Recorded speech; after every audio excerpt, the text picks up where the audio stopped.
Uma boa noite, queridos irmãos. Iniciamos neste momento o Evangelho no Lar da Casa Espírita Eulália Nogueira, situada em Alegrete, Rio Grande do Sul.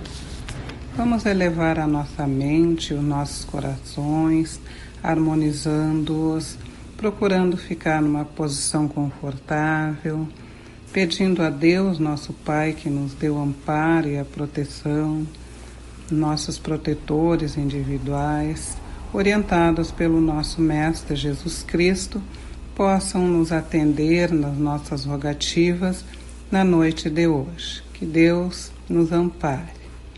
O Evangelho desta noite é continuação do capítulo 1, Eu não vim destruir a lei, item 11, que trata sobre Santo Agostinho.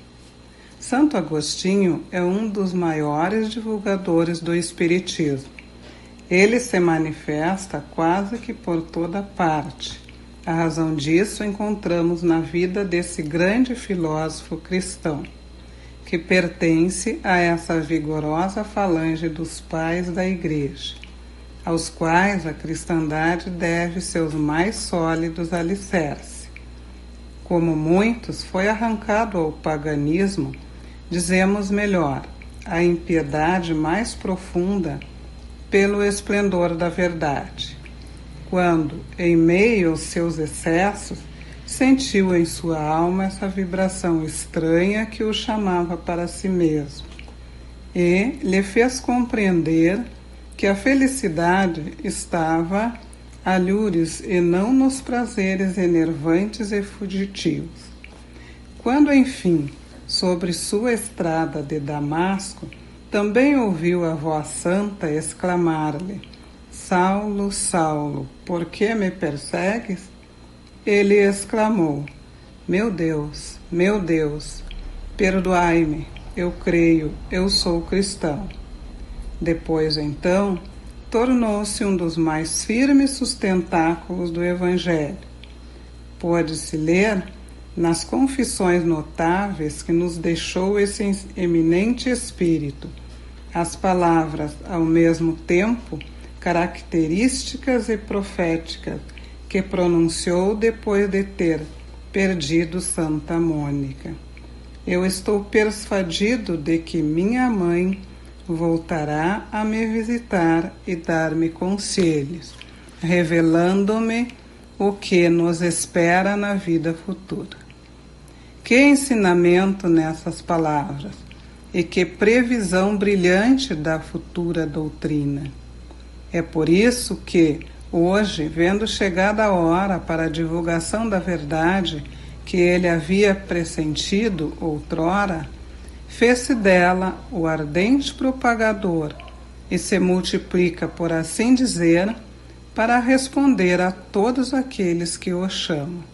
Esta mensagem foi nos deixada por Erasto, discípulo de São Paulo, em Paris, 1863. Tem uma nota explicativa sobre este capítulo.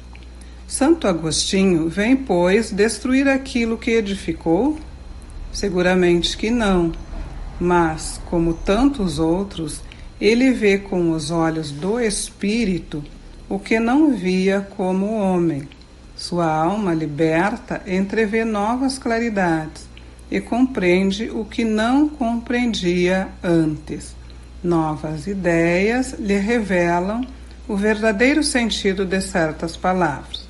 Sobre a terra, julgava as coisas segundo os conhecimentos que possuía, mas quando uma nova luz se fez para ele, pôde julgá-las mais judiciosamente. Foi assim que mudou de ideia sobre sua crença concernente aos espíritos e sobre o anátema que havia lançado contra a teoria dos antípodas. Agora que o cristianismo lhe aparece em toda a sua pureza, pôde ele, sobre certos pontos, pensar diferentemente do que, quando vivo, sem deixar de ser o apóstolo cristão.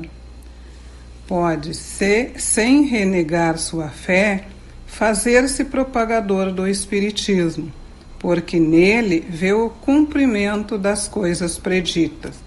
Proclamando-o hoje, não faz senão nos conduzir a uma interpretação mais sã e mais lógica dos textos.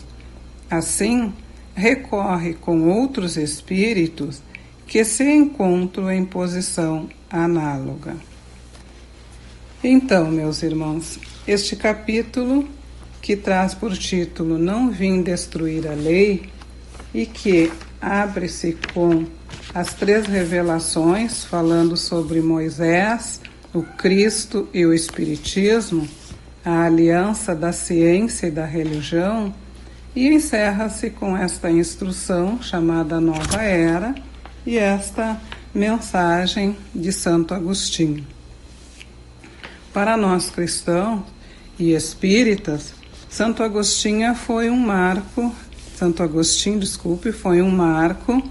para que o espiritismo pudesse se desenvolver, porque à época inicial os filósofos eram muito céticos, não acreditavam na vida após a morte e muito menos acreditavam em Deus. E Santo Agostinho soube posicionar-se em posição contrária, ou seja, em aceitar que após a morte a vida continua. Mas para isso ele teve que passar, como o próprio texto fala, quando ele passou pela estrada de Damasco, e que foi chamado: Saulo, Saulo, por que me persegue? E ele exclamou: meu Deus, perdoai-me, eu creio, eu sou cristão. Com isso, ele teve o entendimento de que nós somos apenas um corpo material, mas que o corpo espiritual é eterno e que vai além da morte. Como a nota coloca também, sua alma liberta, ou seja, liberta da matéria, entrevê novas claridades e compreende o que não compreendia antes.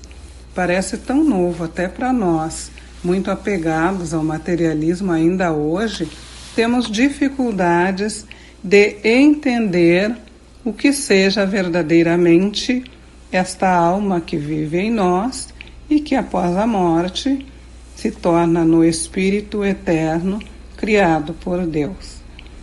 Então, nessa noite, prezados irmãos, com este evangelho do capítulo 1, eu não vim destruir a lei, que foi tão claro, dito pelo Cristo, nós vamos agradecer por estas mensagens que foram a base da nossa doutrina espírita.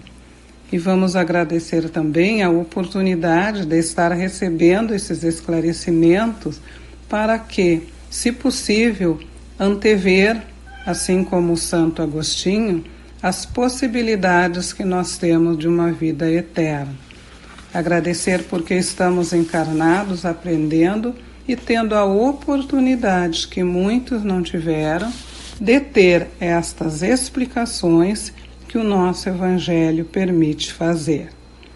Vamos pedir agora, como eternos pedintes que somos, que Jesus Cristo, nosso irmão e mestre, que os nossos protetores individuais, que as falanges amigas possam estar conosco, derramando fluidos salutares, para que nosso corpo físico, recebendo esses fluidos, possa se edificar, possa se melhorar, possa até se curar se for de nosso merecimento, mas principalmente para que a nossa alma possa entender as verdadeiras bases de uma vida eterna.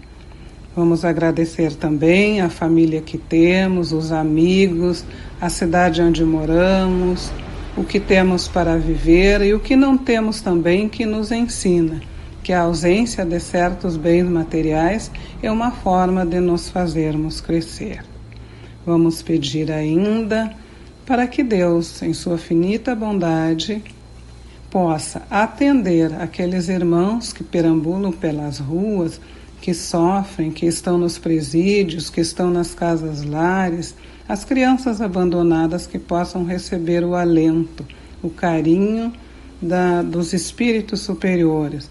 Vamos rogar aos médicos e enfermeiros do espaço que visitem os hospitais, que possam atender e que possam intuir os médicos terrenos ao melhor medicamento a ser ministrado a todos os irmãos que sofrem. Rogamos ainda, por um acréscimo de bondade, que a espiritualidade superior nos traga a paz no mundo que habitamos, que está tão conturbado nesse momento. Vamos rogar também que Jesus Cristo, nosso irmão e mestre, permita que nós possamos contribuir com pensamentos elevados para que esta paz, para que a dor, para que o sofrimento seja minimizado no nosso planeta e assim nós possamos melhorar a casa onde moramos com fluidos benéficos, melhorar o ambiente onde estamos inseridos, a nossa sociedade, a nossa cidade, o nosso estado, o nosso país e, consequentemente, o mundo inteiro. Se nós fizermos a nossa parte, por menor que seja, certamente nós vamos estar contribuindo com o todo.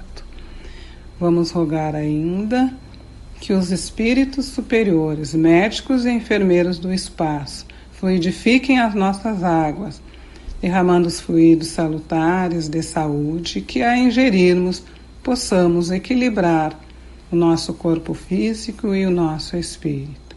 Que Deus nos abençoe e nos proteja, hoje e sempre. Que assim seja, Senhor.